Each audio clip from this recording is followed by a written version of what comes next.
Բարև ձեզ հարգելի հայրենակիցներ, նոր կարդացի, որ Կապանում հերթական սպանությունն է տեղի ունեցել եւ ձերբակալվել է 22-ամյա երիտասարդ, այսինքն հերթական անգամ առնվազն 2 ընտանիք ողբերգացավ։ Ուրեմն ինչի է ըստ ինձ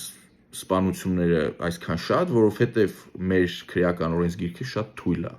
Մեր քրեական օրենսգիրքը սպանության համար նախատեսում է առնվազն 8 տարի եւ մարդիկ գիտեն, որ ավելի քիչ են նստած սպանության հոդվածով, բայց պատկերացնի մարդը կարա մեկի կյանքը խլի, գնա ասենք 8 տարի նստի, հետո դուրս գա, կյանքը շարունակի։ Սպանության համար պատիժը պետքա նախ շատ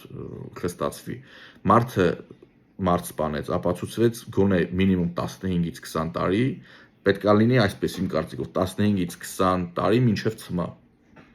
Այսինքն մարդը պետք է գիտակցի, որ ինքը մարդ սպանեց, պոտենցիալ կարող է գնա ցմահ նստի։ Այդ դեպքում իրանց հաշիվ կտան էլի երևի։ Երկրորդից ցմահ դատարանների կարիքով, դատարանների պատճառով է, որ մենք այսքան սպանություններ ենք ունենում։ Ես գտնում եմ, որ դատարանները ինչ փոփոխություն եմ առաջարկում։ Ես առաջարկում եմ ատենակալների ինստիտուտը, այսինքն կանչվում է որոշակի թվով մարդիկ ծանուցում են ստանում 8, 10 կամ 12 հոգի, եւ իրանք կանչվում են դատական նիստին, ուրեմն դատախազը իր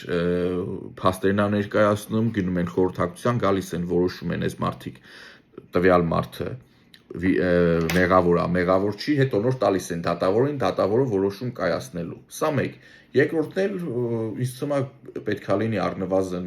3 դատավոր, կամ ըստ օրենքի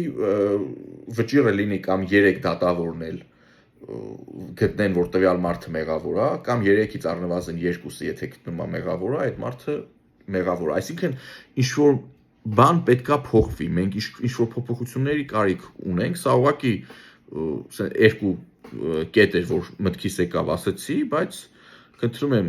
ակտիվ եղեք, դուք ձեր կարծիքները ասեք, հասկանանք ինչ կարելի անել, որովհետև նման փոքր երկրում այսքան հանցագործությունները վստահեցնում եմ ձեզ մի քիչ շատ է, էլի, մանավանդ այսքան ծանր հանցագործությունները։ Շնորհակալություն։